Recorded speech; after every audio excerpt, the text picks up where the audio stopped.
Salut, j'espère que vous allez super bien. Dans cette vidéo, on va apprendre à résoudre en R une inéquation et une équation et une inéquation. Alors, pour tous ceux qui viennent de regarder cette vidéo pour la première fois, je vous demande de vous abonner car dans cette chaîne, je vous publie, je vous partage tous les jours des vidéos en mathématiques pour que vous ayez de très bonnes notes en classe et aussi à l'examen. Alors ici, avec l'égalité, ça devient équation. Avec supérieur ou inférieur, ça devient inéquation.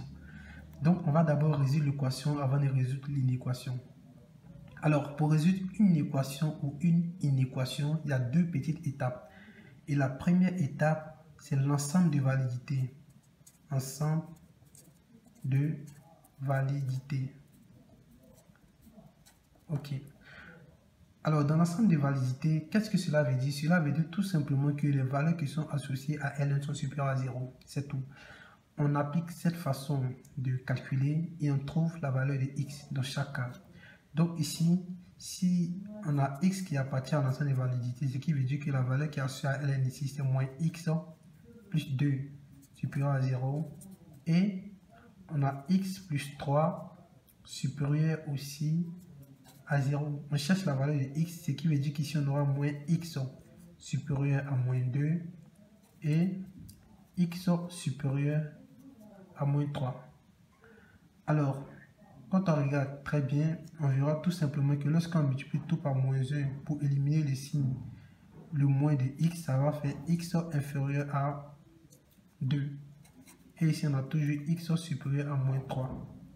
Alors, à travers les deux intervalles, on va déterminer la solution, c'est-à-dire que de l'ensemble des validités. Et pour cela, on a moins 3 et on a 2.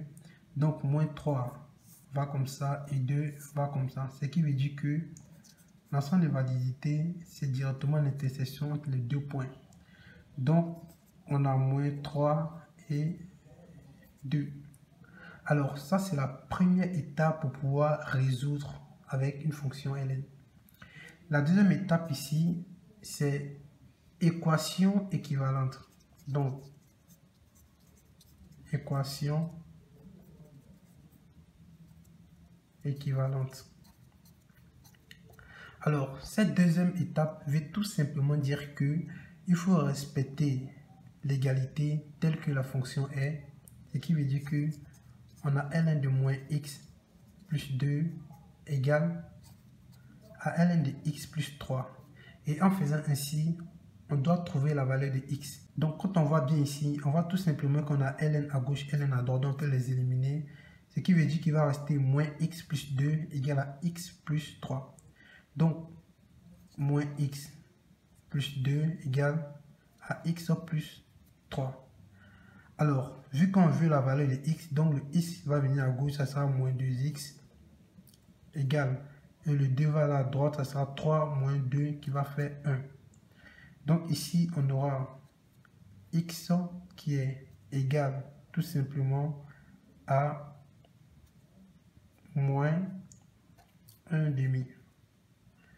Ici, on a trouvé la valeur de x. Donc, la question qu'on doit se poser pour finir, on doit se dire, est-ce que la valeur de x qu'on a trouvée appartient à l'ensemble des définitions? Alors, bien évidemment, c'est le cas, c'est-à-dire que moins 0,5 appartient à l'ensemble des validités, ce qui veut dire tout simplement que la solution dans R égale moins 1 demi, parce que ça appartient à l'ensemble des validités. Et si ça n'appartenait pas, on allait mettre directement solution vide. Et c'est tout pour la fonction, c'est-à-dire que pour résoudre l'équation. Alors, c'est à peu près, il dit juste à peu près la même chose avec une inéquation, c'est juste en bas qui change.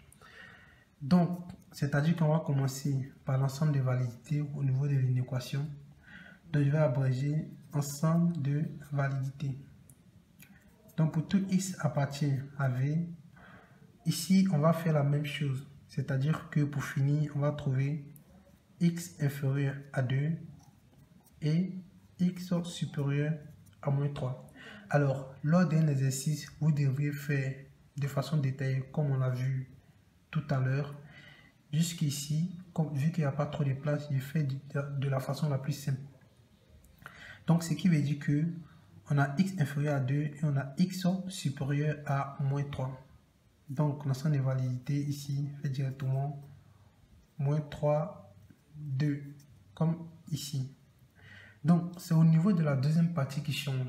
C'est-à-dire que une équation équivalente. Ici, c'était équation équivalente, mais ici, c'est une équation équivalente.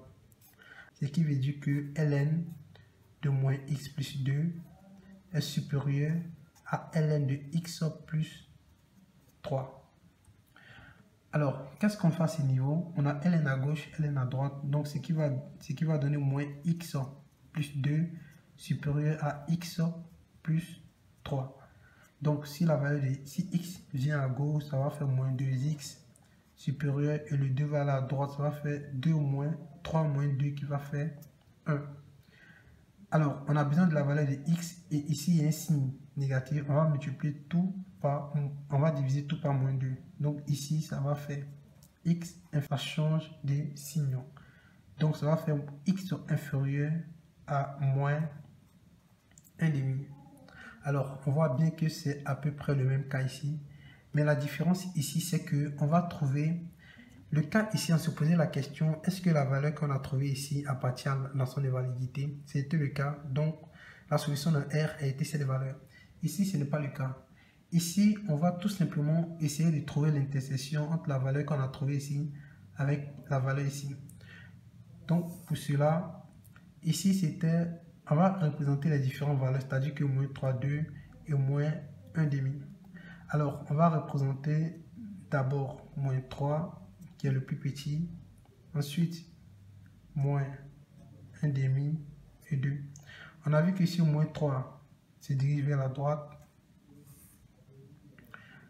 2 se dirige vers la gauche, et ici, on voit tout simplement que moins 1,5 se dirige aussi vers la gauche. Donc, l'intersection de 3, c'est moins 3, moins 1,5. Donc, ce qui veut dire ici que la solution de R égale à moins 3,